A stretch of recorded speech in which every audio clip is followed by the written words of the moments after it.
How to tag company or people on LinkedIn post. Hello and welcome to our YouTube channel, How to Tutorials. In today's video, I'm going to show you how you can tag company or people on LinkedIn post.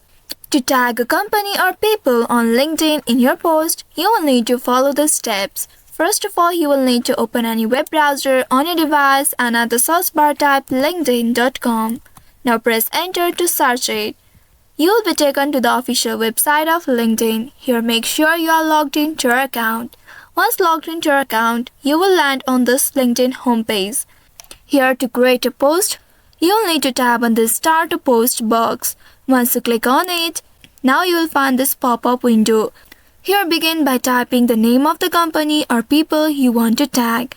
Start with the @ symbol and follow immediately by the name without spaces.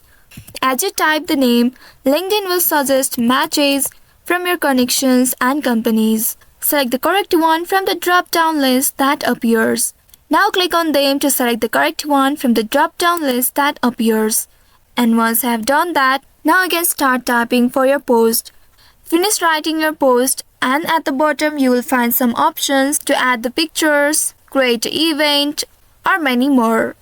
And now after finished writing, click on this post option right here to publish it.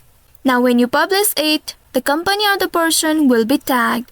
They will receive a notification about being tagged in your post. Make sure you are connected with the person or following the company to tag them effectively. So in this way you can tag company or people on LinkedIn post. I hope this tutorial was helpful. If yes, don't forget to like, share and subscribe to our channel. Also hit that bell icon to never miss any updates from us. Thank you for watching.